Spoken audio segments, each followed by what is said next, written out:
Salut à tous.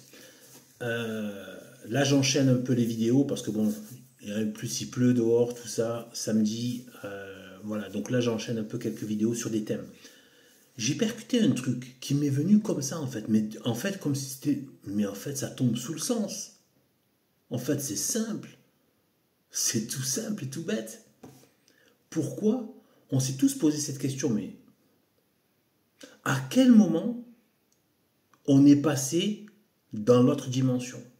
Comment ça se fait que tout s'est écroulé comme ça, sans qu'il semble, et que c'est la réalité, c'est confirmé par les faits, qu'on ne peut rien y faire, que tout s'est effondré. C'est cet effondrement moral, en fait. Cet effondrement des mœurs. Cet effondrement du bon sens. Et tous ceux qui ont vécu un peu la fin des années 80, les années 80, chouillette, ça commence à sentir très mauvais. Hein.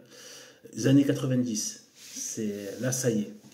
Mais en fait, c'était mort bien avant. Mais comme le passage du jour à la nuit ou de la nuit au jour, il y a l'aurore ou le crépuscule. Il y a une phase où il y a un entre-deux. Eh bien, ceux qui ont connu un peu cet entre-deux, ma génération, voilà, moi je suis né en 1975, donc voilà, j'ai pu quand même avoir à 12-13 ans, je commence à capter dans quel monde j'ai, 14 ans, etc. Donc voilà, fin des années 80, je savais.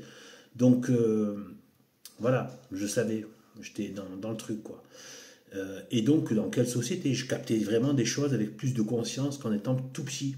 Eh bien en fait, après bon, voilà, fin des années 80, début 90, c'était la fin de l'ancien temps, la fin. Et en fait, c'était cette espèce de bon sens qu'il y avait. Il y avait le bon sens, ça existait encore. Il y avait encore la beauté de la famille. C'était encore un moment où tu disais pas haine la France, tu vois. C'était encore un moment où on aimait et dans tous les peuples, pas qu'en France. Il y avait une espèce de truc partagé dans le monde, le respect des parents, avant qu'on les appelle mes vieux, vieux schnock, de mépriser son père, de tuer le père. Hein. C'est ce que disaient les 68 arts, on va y revenir, sur les années 60. Et voilà. Donc tout ça, tuer le père. C'est quoi ces trucs? C'est venu avant. Qu'est-ce qui a mené ça? Tuer le père. Ensuite, tu vois des slogans ni mère ni épouse. Cette attaque de la famille, etc. La débandade morale, la putréfaction des mœurs, l'adultère, sport national, un truc de fou, déjection, c'est répugnant dans des familles. Qu'est-ce que tu veux faire? Qu'est-ce que tu veux qu'une famille sente bon avec ça au milieu, quoi? Et bien ça, c'est devenu un sport national, répugnant. Tous. Donc, ce genre de choses, toute cette débandade, après la pornographie, la haine de sa nation, bon ça malheureusement c'est beaucoup plus, c'est la France, hein, c'est pas, même aujourd'hui ça n'existe pas dans d'autres pays, hein. La haine de sa race, des choses comme ça, c'est quoi ces trucs de cinglés? Qu'est-ce qui a fait que c'est quoi ce truc? La haine de la tradition. Et il y avait encore ce bon sens populaire, bon sens des gens. Tu voyais encore une belle famille. Voilà, voilà, il y avait un côté, voilà, là, on aimait le côté les enfants, la famille, etc. et tout. Tout ça, c'était pas juste une question. Aujourd'hui, on vous en parle comme si c'était, oui, c'est un droit en fait. Voilà. Tu as le droit de te retrouver avec ta famille, quoi. Mais il n'y a pas la charité. Tout devient une formalité en fait. C'est juste, oui, oui, va au parc Astérix avec ta famille. Et sois bien gauchiste et personne ne doit avoir ta haine. D'accord, même si on te passe à la machette. Le plus important, c'est qu'ils aient pas ta haine. Voilà. Que tu perdes ta race, ta famille, ton identité, ta religion, ta femme, tes enfants, tout ce qui fait ton être, c'est pas grave. Mais il faut pas qu'ils aient ta haine par contre. Voilà. Donc en fait, cette pourriture gauchiste, cette déjection des chiottes des enfers qui giclent jusque sur la terre. Le gauchisme. Et donc en fait, tout ça, eh bien en fait, il y a un passage. Et là, ça m'est venu. Et en fait, c'est tout simple. Encore faut-il qu'on ait quelques petites notions un peu de l'Ancien Testament, comment ça s'est passé avec le peuple juif, le vrai peuple juif. Juif qui n'a de sens que jusqu'à Jésus-Christ. Après, ça n'a plus de sens. Donc, après, c'est des talmudistes, voilà, ça peut être une secte, voilà, mais c'est plus les juifs de l'Ancien Testament. Et donc, en fait, c'est tout simple.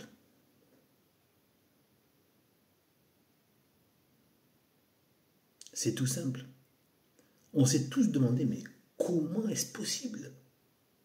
Comment en est-on arrivé? Comment? Et ça, tu vois, cette espèce de truc, tu te dis, mais comment on a pu en arriver là et jusqu'où va-t-on descendre? Et en fait, le point de bifurcation, on a tous réfléchi, 1789, tout ça et tout.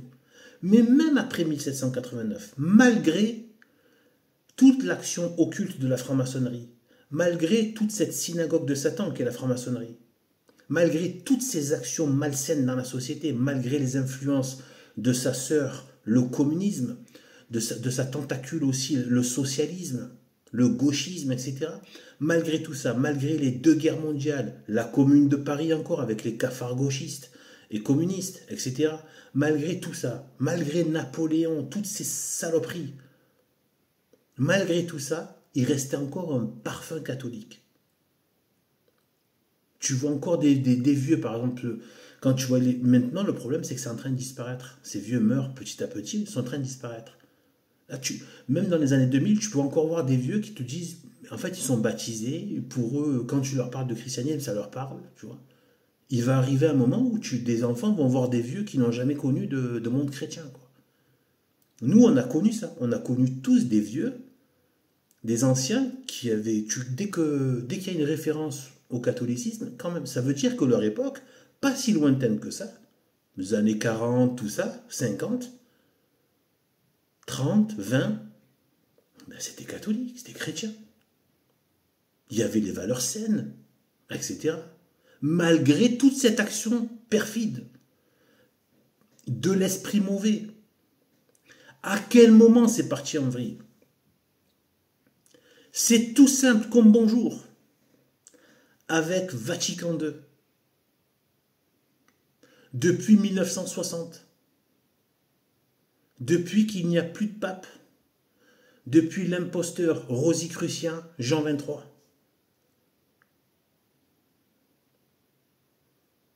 Qui est un faux. Et avec la ratification de l'apostasie, qui est le faux concile de Vatican II, et qui a mis l'œcuménisme, c'est-à-dire qui a attaqué directement le premier commandement. Ces mêmes gens qui nous donnent des leçons de entre guillemets, charité selon le démon, selon Judas, du premier commandement de l'amour fraternel. Ouais, l'amour fraternel maçonnique, mais c'est pas la fraternité chrétienne. Et donc, en fait, et la pseudo-fraternité diabolique. Parce que les démons travaillent ensemble, mais que pour faire le mal, et ils se haïssent entre eux. Il n'y a pas de charité entre eux. Faut pas croire. Hein. Tous ces gauchistes n'ont pas de charité entre eux. Ils se méprisent, ils se crachent à la gueule. Je les ai fréquentés de très près, ces cafards. Je vous assure. Moi, en tant que... Je ne pouvais pas blairer ces gens qui appelaient leurs parents mes vieux, qui crachaient sur tout ce qui était traditionnel. Je ne pouvais pas les blairer, cracher sur leur pays, etc. Toujours en train de... Je ne pouvais pas les blairer.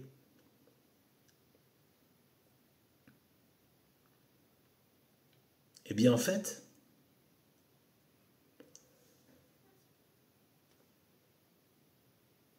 ils n'ont pas de charité entre eux, je vous assure. Ils se cocufient entre eux comme des phoques. Choqué j'étais. Moi, j'étais choqué. Voilà. Je n'ai pas grandi dans le catholicisme. Hein. Moi, j'ai grandi, malheureusement, dans l'islam, mais j'ai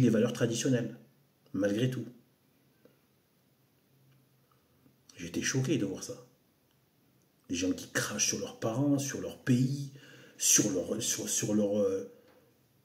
leur prêtre. Enfin, c'est un truc de dingue, quoi. Avec une haine de dingue. Ils sont prêts à faire du sale, quoi, tu vois. Cette espèce de truc, de retournement, là.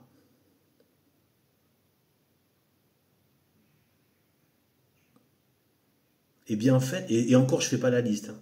Eh bien oui, eh bien, en fait, ils se cocufiaient comme des phoques, et comme des porcs, entre eux. Vous le savez, ce que je sais. Vous l'avez vécu. Même s'il n'y avait pas, de toute façon, quand je dis cocufier, de toute façon, ils n'étaient pas mariés. Ça pratiquait la fornication à droite et à gauche.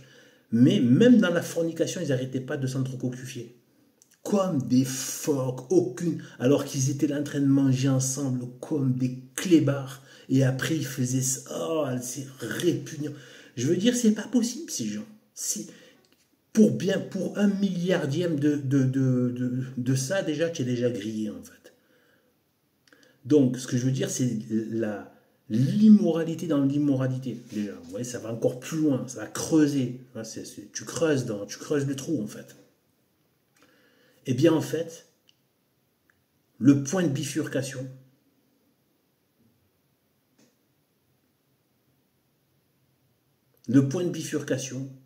c'est Vatican II. Ce qui est dans la Bible, ce qu'on peut dire qui est dans la Bible, et qui est la grande apostasie des nations.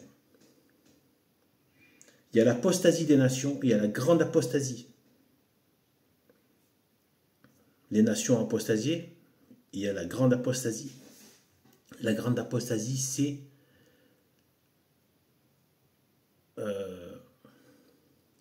Rome perdra la foi. Notre-Dame de la Salette. Après, d'après les informations que j'ai, ça a été validé, mais je suis. Après, il y a des discussions sur voilà. J'ai pas de certitude. J'ai pas encore lu ce qu'il fallait lire par rapport à ça, de sources sûres. J'ai pas encore, mais ça a l'air d'être assez adopté que Rome perdra la foi. De toute façon, elle a perdu la foi, donc je peux me dire que bon voilà, c'est cohérent. Donc, et deviendra le siège de l'Antéchrist. C'est quand que ça s'est passé, ça? Rome perdra la foi. Vatican II. Il y a eu beaucoup de signes avant. Et en fait, Vatican II, du coup, qui est la grande apostasie.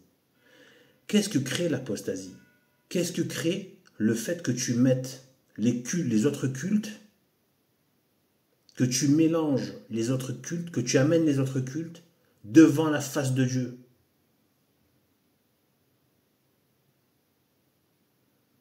Tu n'adoreras pas d'autres dieux devant ma face. Dieu ne reste pas avec vos ordures, vos idoles. Et donc en fait, qu'est-ce qui se passe? C'est pour ça qu'on appelle, on a appelé ça avec le peuple hébreu dans l'Ancien Testament, quand l'abomination de la désolation dans le temple, ça veut dire l'abomination, c'est quand il y a l'idole qui rentre dans le temple, l'idolâtrie, et donc de la désolation, ça veut dire un endroit désolé, c'est où il n'y a personne, rien, c'est laissé à l'abandon. Voilà, un endroit désolé. Voilà. Eh bien, ça veut dire l'absence de la présence de Dieu. Et c'est là, en fait, ça explique tout. C'est qu'il n'y a plus la présence de Dieu au travers d'un vicaire, vrai vicaire valide. C'est pour ça que tout s'effondre. La foi et les mœurs. Mais tout ce qui va avec la foi et les mœurs, tout ce qui fait, tout ce qui s'agrège et tout ce qui se conforte et se fortifie grâce à la foi et les mœurs, c'est-à-dire les nations, les familles, les sociétés, la culture, les arts, tout.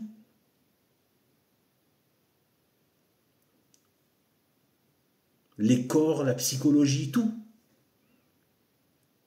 Tout s'est effondré. Parce qu'il n'y a plus la présence de Dieu au Vatican. Et après, avant j'avais trop aussi tendance à penser que c'est qu'une question d'entre catholiques. Mais en fait, c'est la lumière du monde. Le Vatican, c'était la présence de Dieu pour le monde entier. C'est pas que pour la vocation. Et donc, ça faisait tenir, ça amenait des grâces, même dans le monde. Même si ça a été combattu depuis très longtemps. Mais Dieu est bon. Dieu est... C'est pas moi qui le dis, hein, c'est de grands saints qui l'ont dit. Dieu est long à frapper. Parce qu'il est miséricordieux. Il laisse tellement de temps, tellement de possibilités, tellement de chances, tellement de moyens. Il suscite même des hommes, des femmes qui vont donner, regardez Sainte Thérèse de l'Enfant Jésus, Monseigneur Gomme, qui vont donner des moyens de se relever. Il va faire dérouter les ennemis, comme avec Jeanne d'Arc, etc. Alors qu'ils avaient déjà été attaqués. Boniface VIII a été attaqué par Philippe le Laid, dit Lebel. Ça a créé le schisme d'Occident, etc. Donc en fait, Dieu est lent à frapper. Mais après, une fois qu'on a vraiment durci sa position, les ténèbres, la puanteur des enfers vient. Absence de Dieu. Tout est parti en vrille à partir de là. Ça m'est venu comme ça. Je me suis dit, mais en fait, c'est tout simple. C'est la lumière du monde, au travers du vicaire du Christ. Ça a apporté quelque chose. Le sentiment du bien, qui vient aussi par le bon sens, tout simplement. Le bon sens est très important. Ce que là, justement, la science a voulu, a voulu détruire. Et veut détruire, et a détruit le bon sens. Ah, ça vaut rien, ça c'est juste des délires personnels, ça. Tant que c'est pas passé sous un microscope, c'est voilà, c'est du torchon moisi. Voilà, hop. C'est ça qu'on vous dit. On vous nie que vous avez de l'intuition, de l'instinct, du bon sens, du raisonnement personnel sur le bien et le mal, mais dans le bon sens, dans le sens où le bien et le mal, dans le sens ce qu'on appelle la loi naturelle. Naturellement, on sent déjà le bien et le mal. Voilà. Naturellement, si vous voyez par exemple les enfants sont naturellement pudiques. Et dès que vous leur parlez de pudicité, ils l'adoptent très vite. Ils absorbent très vite l'esprit de pudeur par rapport à leurs parties intimes. Ça vient très vite. C'est naturel. Ils adhèrent tout de suite à ça. Personne ne veut voir deux personnes en train de copuler. S'il n'y avait pas quelque chose de honteux là-dedans. D'accord? Donc, tout ça, c'est dans la loi naturelle. Dieu nous a mis déjà. Quand quelqu'un veut, même des sauvages qui veulent commettre des crimes, des choses mauvaises, le font en se cachant. Ils n'amènent pas la lumière. Quelque chose leur dit ils savent qu'ils sont en train de faire le mal. Un lion, quand il dévore, il le fait parce que c'est dans sa nature, et ça a été permis depuis la chute. Voilà, et bien c'est en plein jour. Quand il a caché sa proie, c'est pour pas se la faire piquer. C'est pas parce qu'il a un sentiment de honte ou de je ne sais quoi. Donc, voilà.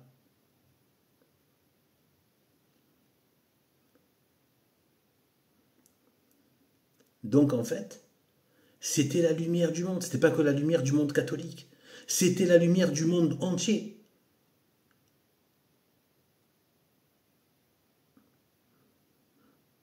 Et ça a donné quoi, comme par hasard? Les années 60. Et c'est ce que moi j'appelle donc la poussée d'Asmodée, c'est-à-dire la poussée dans la dépravation, morale, effective, de la chair, etc. Donc les années 60. On est passé Et là, tout a été, mais complètement, mais c'est le débordement rapide, c'est l'avalanche. Tu vois, tout était calme. C'est comme si tout était calme et posé, puis d'un coup, c'est l'avalanche, les ténèbres. Ça devient infernal. Des enfants de gens qui étaient chrétiens, qui sont là en train de faire les hippies, en train de faire des orgies de cafards. Je veux dire, c'est un truc de dingue.